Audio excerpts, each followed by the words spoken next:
Dayon ta sa atong discussion. Last na example ni sa atong application sa quadratic formula. So we are given here the fourth example. We're given x squared plus 5x plus 8 equal to 0. So muna itong solveon karon. So magamit lang taglaing writing pad para diha.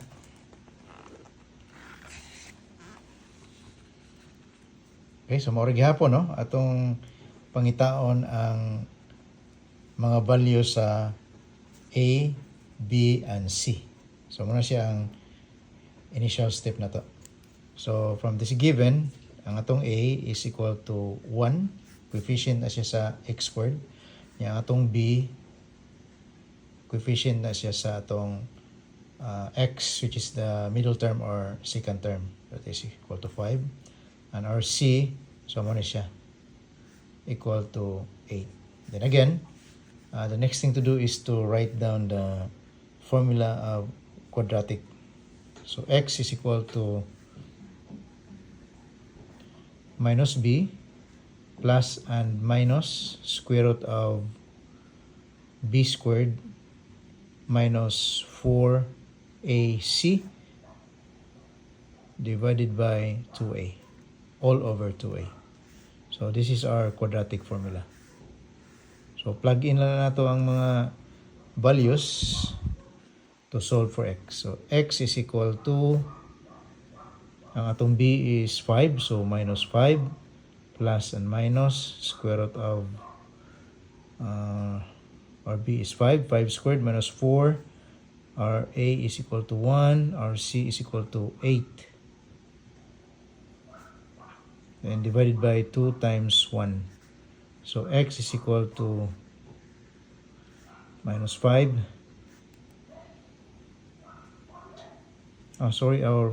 Okay, that's correct. Then plus and minus, this is square root of 5 squared is 25. Then 4 times 1 times 8, 32 divided by 2. So x is equal to minus 5 plus and minus, so this is 7 square root of negative 7 all over 2. So negative siya kay bawo man ta nga requirement ani sa algebra, ang atong radicand kanang nasulod sa radical should be greater than or equal to 0. Kung negative na siya, sa ato pa ang atong value for x now is an imaginary. It's a complex. In other words, this is a complex number. So, naaman tayo concept sa algebra, ang atong I squared equal to negative 1. Or, ang take mong square root ana, sa ato pa, I is equal to square root mo both sides. So, I equal to square root of negative 1. Okay, so sa ato pa, kining atong square root of negative 7, ang square root of negative 7, same lang ni siya sa square root of I squared times 7. Diba? I squared times 7. So, square root of, and then, ang rule ani, inanim siya, square root of I squared times square root of 7. So, therefore, square root of I squared is equal to I times square root of 7, or square root of 7 times I. So, imaginary ang atong answer ani. So, therefore, when you take the positive or negative, para itong gibuhat na to sa uban nga example na to, taking plus,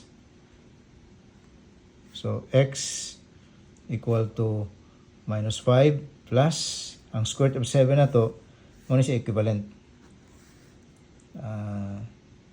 square root of 7i divided by 2. And taking negative, so our x is equal to minus 5 minus square root of 7i divided by 2. So after substitute na nimo diha yung mga values using this principle also, so ma-zero ng left side. So therefore after checking, no, assuming na check na nimo, okay, so you conclude that x therefore is equal to pwede mo siya duhaon, pwede usahon lang inani, pero para ma-consistent lang ta atong unang example, so you can write this as minus 5 plus square root of 7 times I divided by 2. So that is one value for x, and the other value is minus 5 minus square root of 7 times I divided by 2. So kini siya makita ninyo ni puhon sa inyong mga higher mathematics, especially adto na mo dito sa inyong calculus, discuss na mo og complex number, so makita niyo usab kining kitawag na to og complex number, inatay imaginary, basta mag-negative ng sud sa square root kanang yung radicand, complex number na siya. Okay, so that's all. Salamat, and I hope na makatabang ni siya.